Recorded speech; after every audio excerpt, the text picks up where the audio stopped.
Welcome to நாகூஸ் Nalabagam. இன்னைக்கு நம்ம கிறிஸ்பியான செகப்பரிசி தோசை எப்படி செய்கிறதுன்னு பார்ப்போம். அதுக்கு வந்து செகப்பரிசி வந்து 3 கப் எடுத்திருக்கேன். இது வந்து உளுந்து எடுத்திருக்கேன் 1 கப்பு. நீங்கள் எந்த கப்பில் நீங்கள் எடுக்கிறீங்களோ அதே கப்பை அளவுக்கு வச்சுக்கோங்க. 3 கப் செகப்பரிசி, 1 கப் இட்லி அரிசி.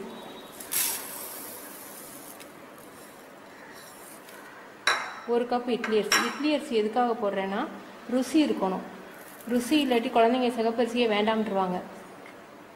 அதனால ருசிக்காக 1 கப் இட்லி அரிசி 4:1 இப்போ போட்டிருக்கேன். 4 கப், அதாவது 3 கப் செகப்பரிசி, 1 கப் இட்லி அரிசி, உளுந்து வந்து 1 கப். இப்போ சிகப்பு அவல் போட போகிறேன்.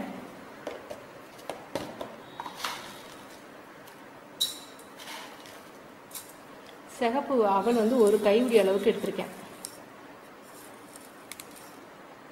நான் வச்சுருக்க அவல் வந்து கொஞ்சம் கனமாக இருக்குது. அலசிட்டு இதையும் ஊற வச்சு இதையும் சேர்த்து அரைச்சிடுவேன். சில அவல் என்னாகும், ரொம்ப நைஸாக இருக்கும். அதை நீங்கள் ரொம்ப நேரம் ஊற வச்சிங்கன்னா நொசன்னு போயிடும். அது நீங்கள் அவளுடைய வெயிட்டை பார்த்துக்கிட்டு நீங்கள் அதுக்கேற்ற மாதிரி ஒரு அரை மணி நேரம் ஊற வைங்க. அரிசி வந்து 2 மணி நேரம் ஊற வைக்கணும். அவளோட திக்னஸை பொறுத்து நீங்கள் ஊற வச்சுக்கோங்க. நான் அரை மணி நேரம் ஊற வைக்க போகிறேன். உளுந்துலையும் அரிசியிலையும் தண்ணி ஊற்றி அலசிட்டு நீங்கள் 2 மணி நேரம் ஊற வைங்க. உளுந்து வந்து இந்த மாதிரி நல்லா வெண்ணை மாதிரி இருக்கணும். இந்த மாதிரி உளுந்தை முதல்ல ஆட்டிக்கோங்க. இப்போ நம்ம உளுந்தை ஆட்டிட்டோம். இப்போ வந்து அரிசி ஊறிடுச்சு, அவளும் நல்லா அந்த பிறகு நல்லா ஊறிடுச்சு. ரெண்டையும் சேர்த்து இதையும் நல்லா நைஸாக அரைச்சிடுவோம். உளுந்து ஃபஸ்ட்டு ஆட்டணும்னு சொல்கிறதுக்கு காரணம், நீங்கள் அரிசி ஆட்டி முடிக்கங்காட்டியும் உளுந்தில் வந்து உளுந்து புளிச்சிருச்சுன்னா அந்த மாதிரி பபுள்ஸ் வந்துடும்.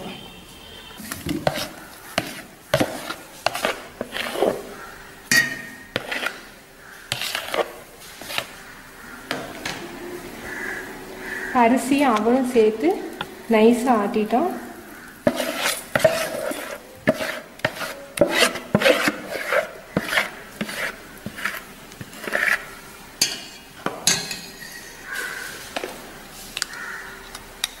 உப்பு ஆட்டும் போதே போடலாம், உங்கள்கிட்ட அளவு காமிக்கணுங்கிறதுக்காக நான் இப்போ போடுறேன்.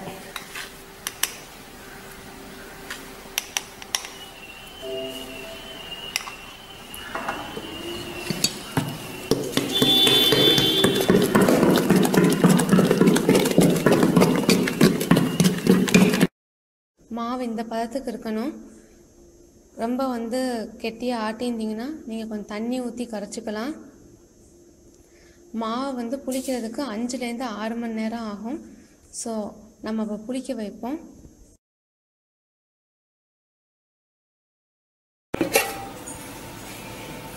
மாவு நல்லா புளிச்சு நல்லா மகுர வந்துருச்சு. 7 மணி நேரம் ஆச்சு புளிக்க எனக்கு.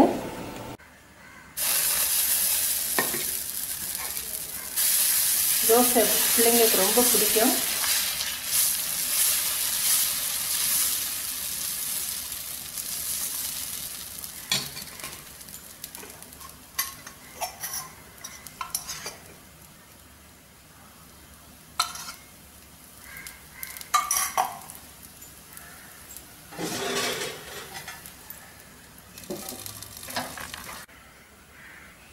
தோசை எப்படி ஸ்டிஃபாக நிற்குதுன்னு பாருங்கள்.